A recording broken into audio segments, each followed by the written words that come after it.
She could take on an overpopulated, underfunded asylum single-handedly. She could stand up to the proud and demanding Joseph Pulitzer. She could tough it out, jobless and penniless, in one of the toughest towns around. No doubt Nellie Bly was as fearless as they come. She even said once, "I always have a comfortable feeling that nothing is impossible if one applies a certain amount of energy in the right direction. If you want to do it, you can do it. The question is, do you want to do it?" An amazing attitude for one to have when dealing with worldly troubles. But what about when troubles more otherworldly come creeping in? February 4th, 1894, Nellie Bly and the Ghost. It was recorded live at the Slipper Room on March 25th, 2018. It was part of our show, The Secret Files of Nellie Bly.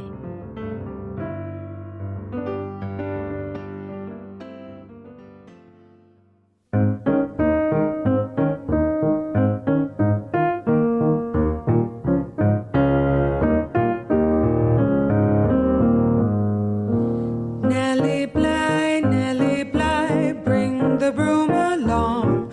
We'll sweep the kitchen clean, my dear, and have a little song.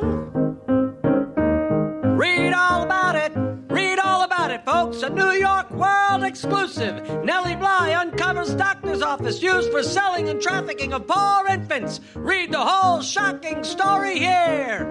Nellie Bly on the stage. She wears a scant costume and marches with the Amazons. Marches with the Amazons? Oh, dear. Such a waste of ink. Nellie Bly goes to Albany to become a lobbyist in order to catch professional briber in the act. Outrageous. Did you read today's World? Nellie Bly unearths a scoundrel favored by the police. Charles Cleveland, a man of leisure, debauches Central Park to his own vile uses. He drives there daily and invites young girls to ride. The police smile and assist in getting his prey.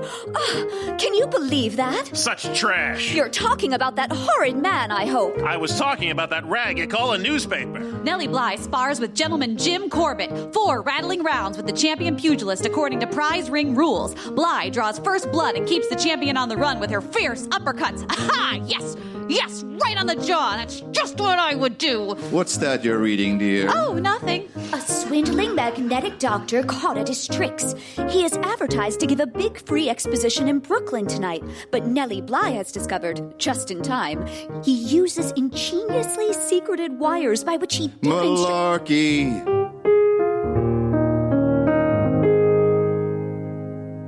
Yes, love her or loathe her, she kept America talking and reading and buying newspapers. Joseph Pulitzer's newspapers, to be precise. No matter what the nature of the assignment was, Nellie Bly handled every article she penned with her own unique style, point of view, and her own brand of dogged professionalism. Sometimes she just had to make the best out of certain assignments, seemingly frivolous subjects such as the piece that was published by The World on Sunday, February 4th, 1894. It was titled Nellie Bly and the Ghost. I can vividly recall when she recounted to me the origins of that story.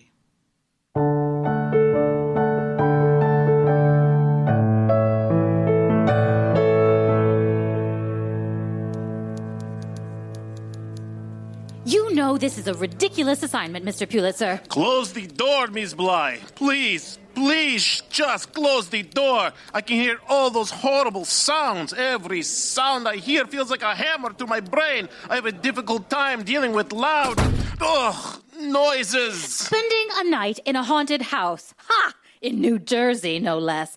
I thought I had finally proved to you that I was long past doing rubbish like this.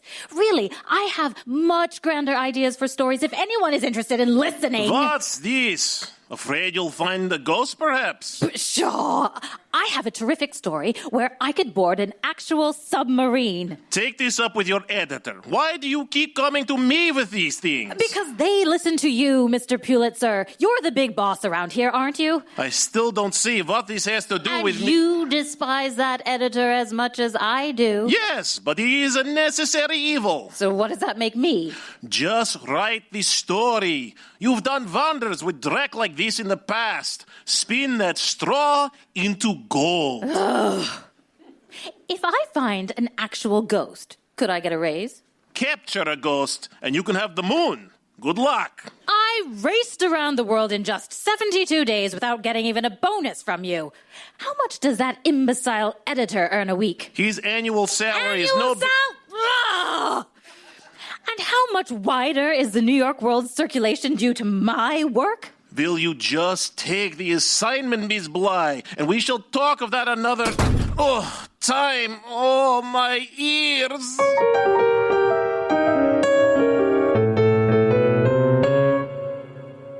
Miss Bly? Miss Bly? Where are you going now? I've a Cornish game hen in the oven. I am sorry, Mrs. Kilcuddy. I must pack my things at once. I've an important assignment I've been called for. But it's such a tasty bird. And I've dressed it ever so beautifully. We can't let it go to waste. You are quite right. Please offer it to Mrs. Gleen down the street. She's elderly and has not a lot of money, the poor dear. Hey, who let this scamp in here? Shoo! Oh, no, don't shoo him, Mrs. Kilcuddy. That's my favorite neighborhood pooch. Oh, Nelly, how many favourite neighbourhood pooches do you have at this pint? Oh, this one's called Patty. How'd you find your way here, little fella? You know what? Patty, I'd like you to be my companion on my journey. They say that animals can sense the presence of ghosts. Ghost? Oh, well, of course, I don't believe in such things. Phooey. But I am off to a house in the wilds of New Jersey to see for myself and prove once and for all... Oh, easy now, Patty. Oh, Nelly, do be careful. You mustn't hold such contempt for the strange mysteries out there. You may call me a fool, but as a little girl back in the old country, I once saw ghosts. The imagination is a powerful thing, Mrs. Kilcuddy, and as you well know, I have made short work exposing hucksters and deceivers and others who trade in humbuggery. Now, where is my pistol? Pistol? Miss Nelly?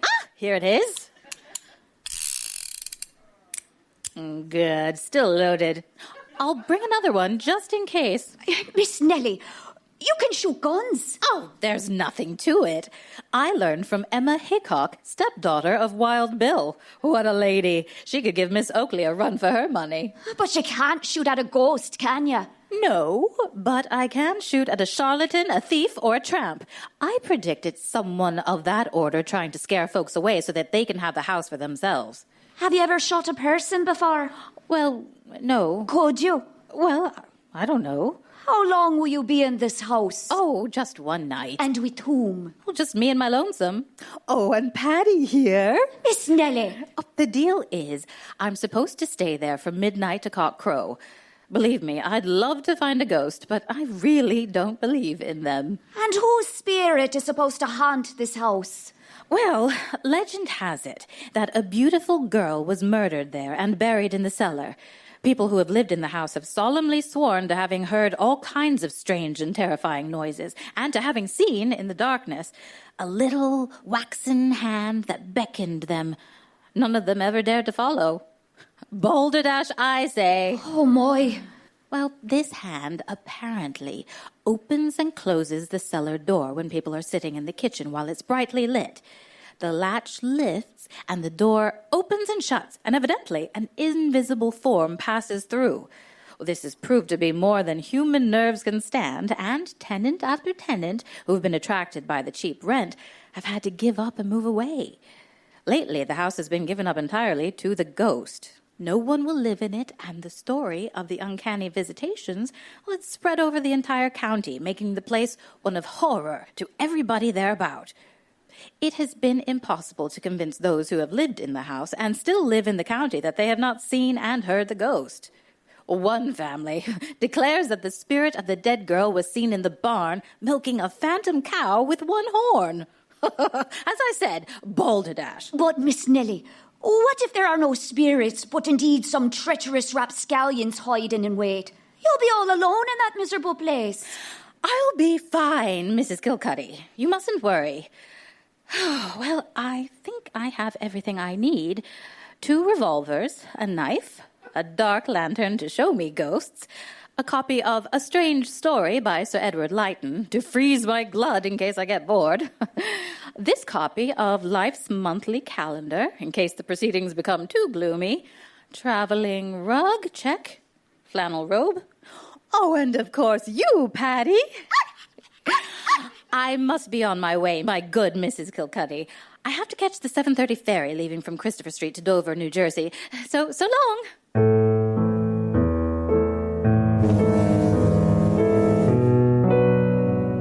Later, when I was by myself on that ferry, I got to thinking very seriously over what I was about to do. I got frightened, but I hadn't the courage to say so.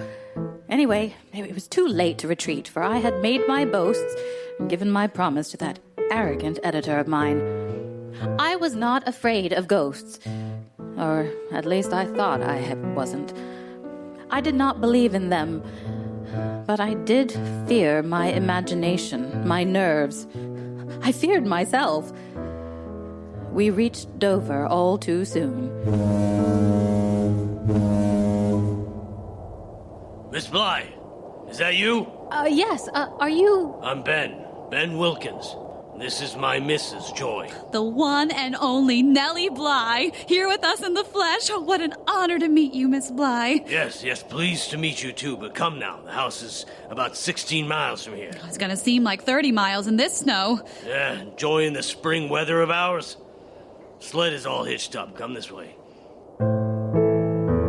The very moment I was seated, we started off. And the further we went, the more my heart sank.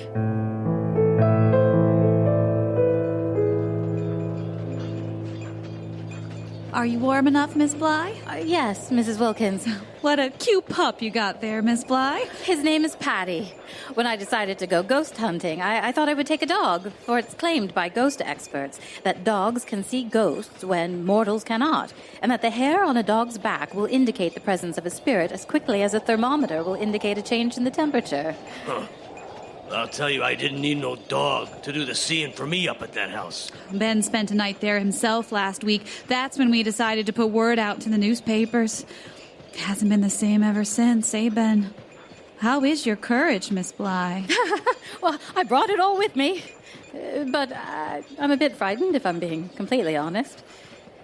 You've been through it, Mr. Wilkins. Tell me all about it. It ain't a fit place for anyone to stay. But you say you didn't actually see any apparitions. I saw a cellar door shut, and I saw it open the next time I went back. And I heard things. And I saw my coat taken from the door and put all the way at the end of the hall while we were all downstairs.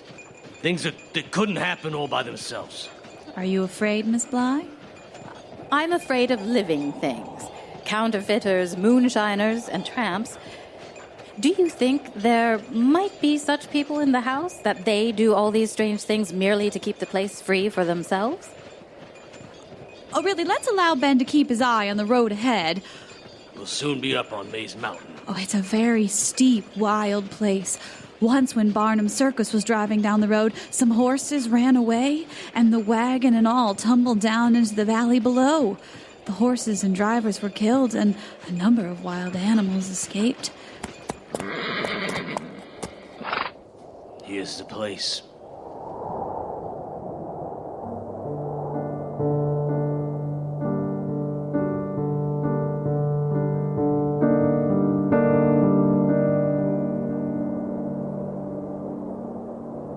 Well now, if anything should happen, I have often said that I want a coffin, not made in the regular wide at the shoulders and narrow at the feet plan, but perfectly straight, and that I want to be put in a vault, not buried, and be sure to see that Patty gets safely home. If you're gonna talk like that, I'll turn around and drive you back. You can't tell what may happen, so we should just as well prepare for the unexpected. I don't think it's right that you should spend all night in this house by yourself. But I've promised. If you want, we'll stay around somewhere on the outside, and if anything happens, you can just scream, and we'll hear you. No, that was not my agreement. I have promised, to stay here alone. Supposing I have not the courage to stay all night, which way must I go to find the nearest house? You can't go anywhere. About a mile across the hill is a house, but you die in the snowdrifts or brooks or swamps before you get very far. If you're gonna stay here, you're gonna stay here until we come back for you in the morning. You can't get away unless you go out and freeze to death. Mr. Wilkins, help me carry Patty up to the house. I don't want him to get wet with the snow. If I were to stay here, Patty would frighten me to death. Well, I'm afraid I won't be able to tell when he does see a ghost, for his hair stands up all the time. We made our approach. We found the door was unlocked. We lit a match. There was a wood pile among the provisions left for me during the day. Once we got a little fire going, we proceeded to explore the gloomy little house. On the floor where I was to remain were 3 rooms opening into each other. One was evidently the best room. An enclosed stairway led up to 3 unplastered attic rooms. We looked upstairs. Mother Hubbard's cupboard was not in it for bareness. Then we went downstairs to see the kitchen and the cellar door that won't stay shut. I was most uncomfortable. I could fancy I saw the waxen hand beckoning me to come into the dark, damp cellar. And I knew if I did go, I'd find a distillery or counterfeiters instead of the ghost. We opened the door into the cellar and looked in very timidly and carefully. I did not see any sign of a grave. But then years had gone by since the grave was dug there. I did see one thing, however. Someone had very recently been digging in the cellar. I fought against the urge, but it was time to wish my companions good night. I still think it's better for us to linger around, Miss Bly.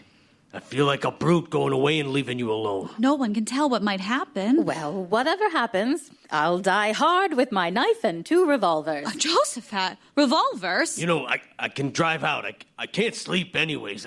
We'll come out and see if everything's all right, and you can tell us if you want us to take you away. Please don't. I assure you my nerves are all right. Go back and go to bed, and come for me about 6 or 6:30 in the morning. Are you sure now, Miss Bly? Yes, I am. Good night. Be sure to make sure the door is locked good and tight. I will. Very well. Good night. Good night.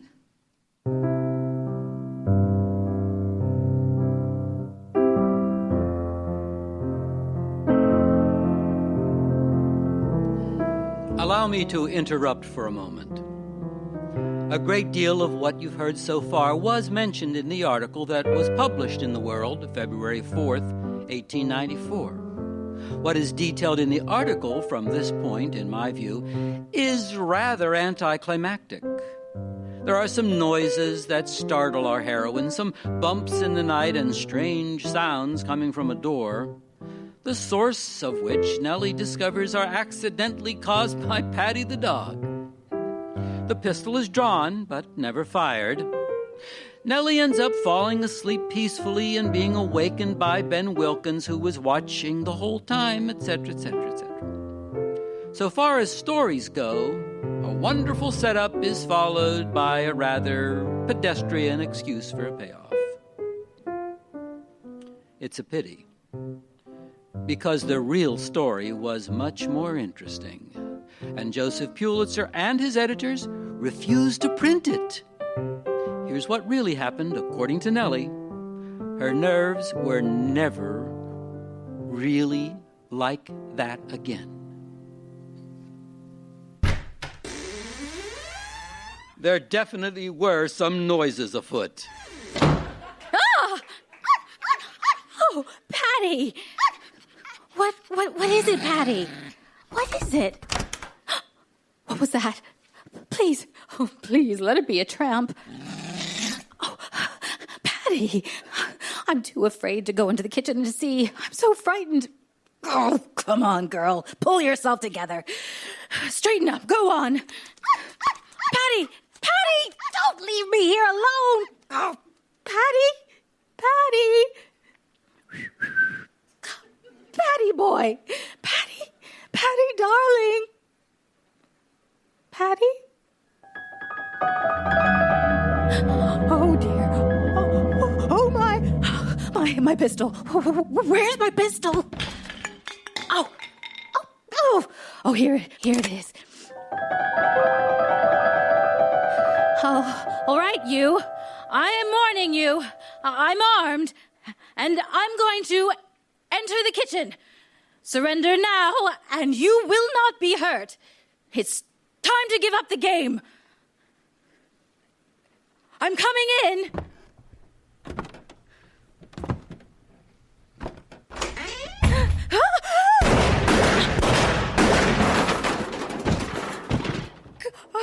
Oh my! Oh dear!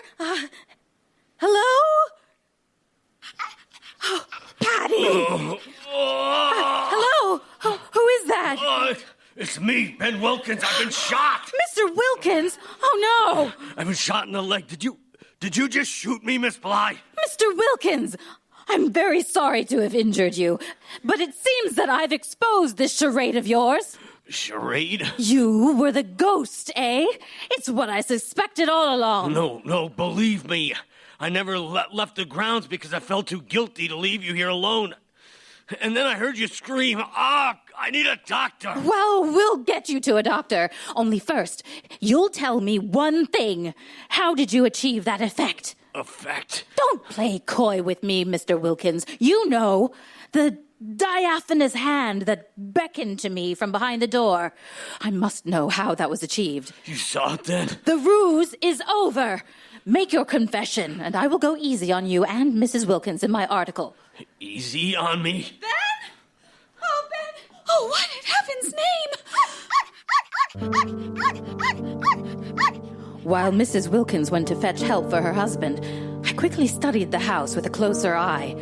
I hoped to find a hidden mirror, lamp, or veil of gauze, or any of the materials used to create such illusions by hoodwinkers and fakes.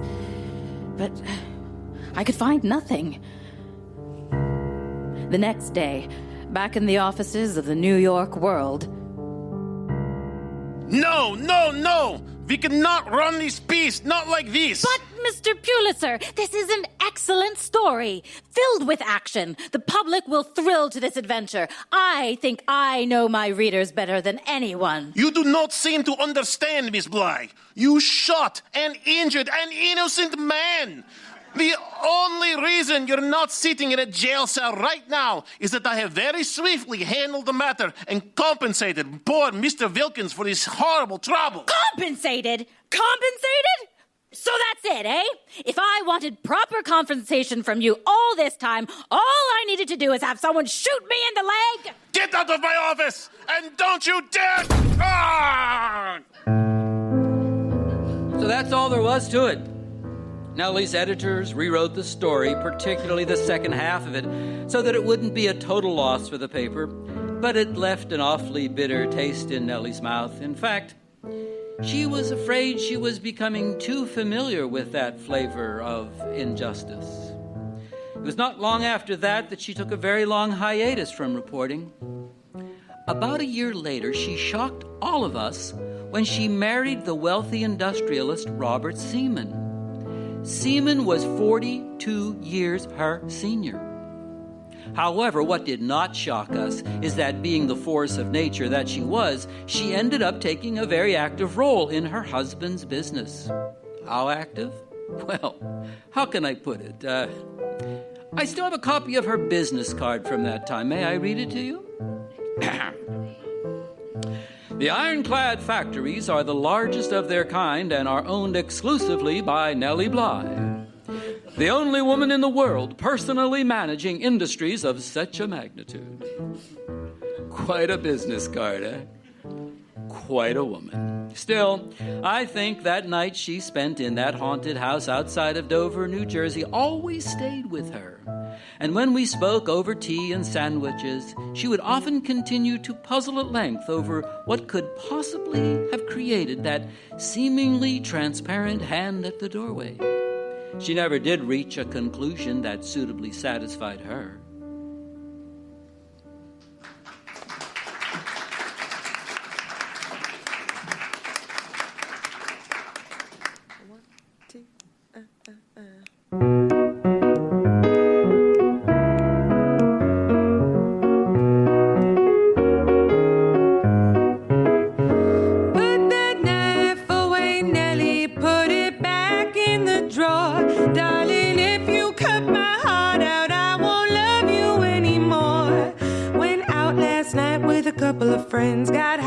I could be. Between my pals and then the gals, I had myself a spree. I got home late, sneaked through the gate so as not to wake my wife. It worked no good, for there she stood with a big old carving knife. Put that knife away, Nelly, put it back in the drawer. Darling, if you cut my heart out, I won't love you anymore. I said, hi, now you're looking swell. She never even stirred. I tried to wink, but I don't think she heard a single word. She looked at me and I could see she must have smelled my breath. She took a swig with that short thing and scared me half to death.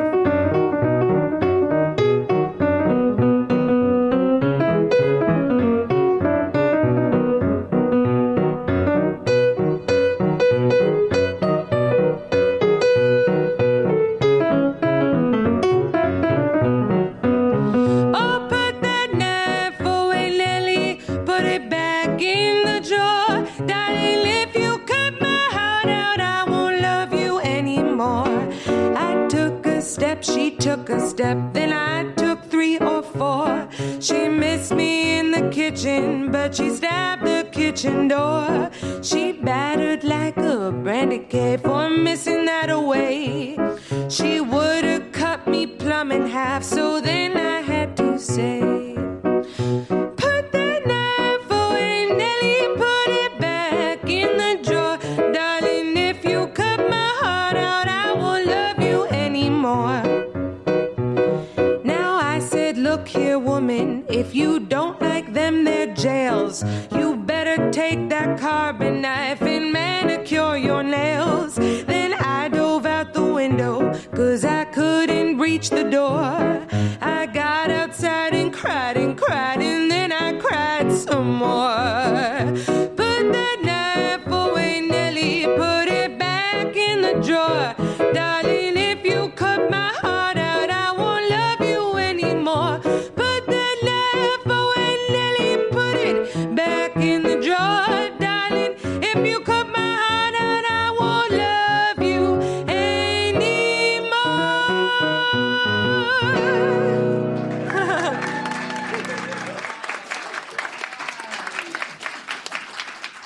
And that concludes February 4th, 1894, Nellie Bly and the Ghost. I believe we've been left with more questions than when we began, but perhaps, though frustrating, Nellie herself would have preferred this elusive end. As she once said, I always liked fog. It lends such a soft, beautifying light to things that otherwise, in the broad glare of day, would be rude and commonplace.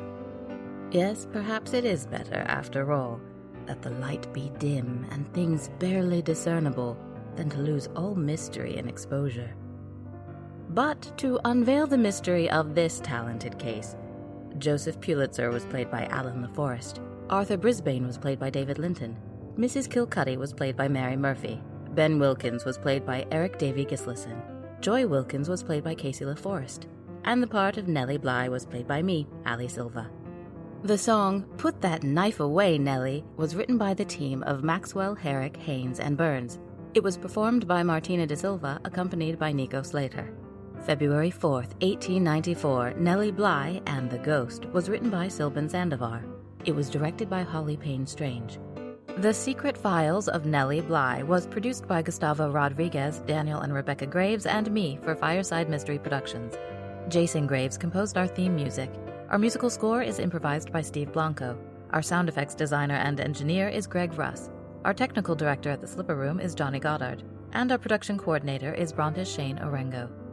You know how great it feels to make someone smile? Well, now you can spread the love across the world from the comfort of your own phone. We hope you'll take a quick moment to give us a rating and review on Apple Podcasts. Your feedback does a lot to keep the lifeblood flowing in our little production company. And while you're at it, if you haven't yet, subscribe. You can also see what we really look like when you find us on Facebook and follow us on Instagram or Twitter with our handle @Fireside Mystery.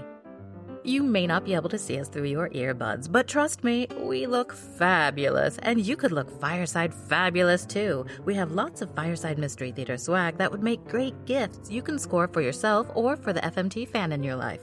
T-shirts, hoodies, pillows, totes, mugs, notebooks, stickers, all sorts of cool kit with our logo. Lots of sales are always popping up too. Just go to firesidemysterytheater.com/merch and browse around.